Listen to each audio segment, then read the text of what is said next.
Hello বন্ধুরা, welcome back to my channel. আজ আমি একটা খুব সুন্দর স্ন্যাক্সের রেসিপি নিয়ে চলে এসেছি আপনাদের কাছে। দেখুন, চিকেন দিয়ে একটা সুন্দর পকেট রেসিপি বানিয়েছি, মানে সুন্দরী পকেট কালারিং। খুবই সুন্দর দেখতে হয়েছে, খেতেও কিন্তু ততটাই মুচমুচে হয়েছে এবং ততটাই সুস্বাদু হয়েছে। দেখুন কত সুন্দর হয়েছে। আর হ্যাঁ, আমার চ্যানেলে নতুন হয়ে থাকলে অবশ্যই চ্যানেলটিকে সাবস্ক্রাইব করে নাও এবং ভিডিওটি ভালো লেগে থাকলে অবশ্যই লাইক এবং কমেন্ট করে জানিয়ে দেবেন এবং আমার পাশে থাকবেন। ভিডিওটি পুরোপুরি দেখার জন্য অনুরোধ রইল। দেখুন চিকেন পকেটগুলো কিন্তু কত সুন্দর হয়েছে, একদম খুবই সুন্দর দেখতে হয়েছে, খেতেও কিন্তু ততটাই খুবই সুন্দর হয়েছে। দেখুন একটা ভেঙে দেখিয়ে দিচ্ছি, পুর কিন্তু একদম ভিতরে ঠাসা। দেখুন কত সুন্দর হয়েছে। তাহলে দেখে নাও রেসিপিটা কেমন করে আমি বানাচ্ছি। ভিডিওটি না টেনে পুরোপুরি দেখার একদম চেষ্টা করবেন, তাহলে কিন্তু ভালো করে বুঝতে পারবেন। এই কিমা যে ভিতরের পুরটা, রেসিপিটা কিন্তু আগের ভিডিওতে পুরোপুরি দেওয়া আছে, আপনারা চাইলে দেখে নিতে পারেন। সেই সম্পূর্ণ সব কিছু মশলা দিয়ে তৈরি করে নিয়েছিলাম। এরপর একটু সেদ্ধ আলু দিয়ে আবারও ভালো করে 2-3 মিনিটের মতো মেখে নিয়ে নেড়ে নিচ্ছি। নিলে কিন্তু আমার পুরটা একদম রেডি হয়ে যাবে। পুরটার রেসিপিটা একদম পুরোপুরি ভালো করে দেখতে চাইলে আমার চ্যানেলের মধ্যেই দেয়া আছে। আগের ভিডিওগুলো যেগুলো আমি বানিয়েছি তার মধ্যে পুরো রেসিপিটা কিন্তু দেয়া আছে, আপনারা চাইলে দেখে নিতে পারবেন।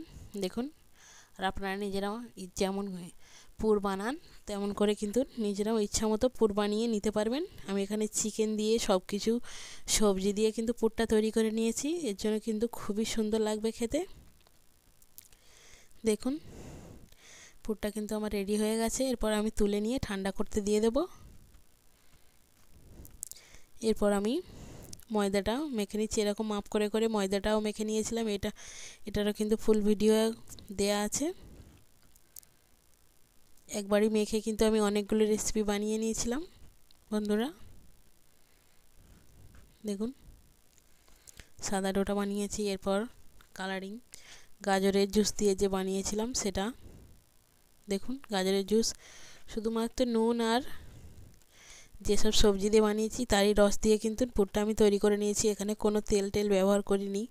তেল না ব্যবহার করলেও কিন্তু স্ন্যাক্সগুলো কিন্তু খুবই মুচমুচে হয়েছে এবং খুবই খাস্তা হয়েছে, আপনারা দেখলেই বুঝতে পারবেন এবং বানিয়ে দেখবেন, খুবই সুন্দর হয়েছে। এরপর সবগুলো রুটি আমি বানিয়ে নিয়েছিলাম। পরপর তেল এবং ময়দা ছড়িয়ে পরপর এক এক করে আমি সাজিয়ে দিচ্ছি। এরকমভাবে খুব সুন্দরভাবে টেনে টেনে কিন্তু তৈরি করে নিয়ে নিচ্ছি। আপনারা লক্ষ্য করলে বুঝতে পারবেন কেমন করে বানিয়েছি। এরকম করলে কিন্তু পরপর লেয়ারগুলো কিন্তু খুবই সুন্দর হয়েছে। কাটার পর কিন্তু দেখা যাবে খুবই সুন্দর হয়েছে লেয়ারগুলো।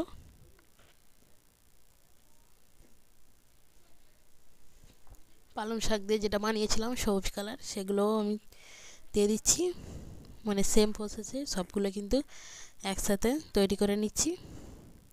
এটা গাজরের রস দিয়ে বানিয়েছিলাম, হালকা অরেঞ্জ কালার।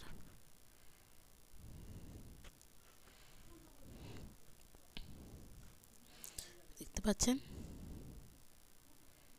এরপর রোল করে নিচ্ছি সবকটা রুটি একসাথে। এরপর ছুরির সাহায্যে আমি কেটে নিচ্ছি। সবগুলো কিন্তু এরকমভাবে কেটে নিতে হবে। দেখুন কত সুন্দর লেয়ার হয়েছে। এবং পরপর ছোট ছোট করে পাতলা করে কিন্তু এরকম করে কেটে নিতে হবে, মানে লুচির আকারে, যেন একটা পারফেক্ট লুচি বানানো যায় সেরকম করে সবগুলো কিন্তু কেটে নিলে কিন্তু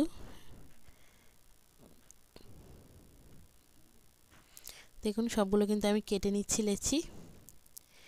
এরপর আমি আপনাদের সবগুলো একসাথে দেখিয়ে দেব।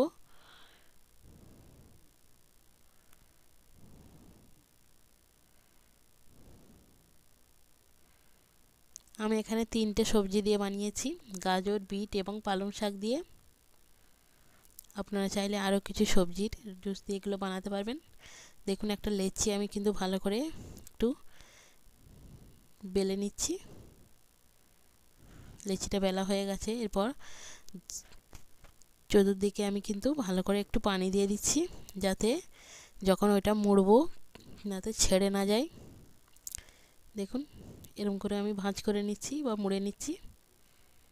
একটা পকেটে শেপ দেব আমি, চিকেন পকেটে। দেখুন কত সুন্দর হয়েছে, একদম কিন্তু আটকে গেছে, একটুও ছেড়ে যাবে না। তেলে দেওয়ার পরও কিন্তু একটুও ছেড়ে যাবে না। দেখুন খুব সুন্দর করে একটা বানানো দেখিয়ে দিয়েছি, আপনারা এরকম করে সবগুলো বানিয়ে নেবেন। এরপর তেল বসিয়ে দিয়েছি, প্রতিটা পকেটগুলো কিন্তু আমি দিয়ে খুব ভালো করে ভেজে নেব।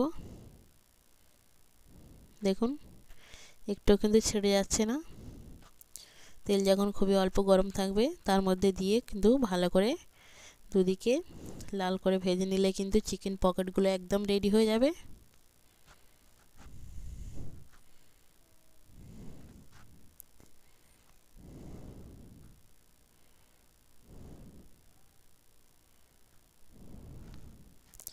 খুব ভালো করে কিন্তু ভেজে নিচ্ছি।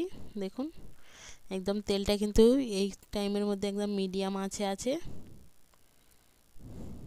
দেখুন তেলে দেওয়ার পর কিন্তু কালারটা আরও কিন্তু খুবই ভালো ফুটে উঠছে। দেখুন এরকম করে কিন্তু লাল লাল করে ভেজে নিলে কিন্তু একদম রেডি হয়ে যাবে। দেখুন রেসিপিগুলো কিন্তু সব কিছু একসাথে ভাজা হয়ে গেছে। এরপর আমি ভালো করে তেল ছাঁকিয়ে তুলে নেব, নিলে কিন্তু আমার রেসিপিগুলো একদম রেডি হয়ে যাবে। একটা একটা করে আমি তুলে নিচ্ছি।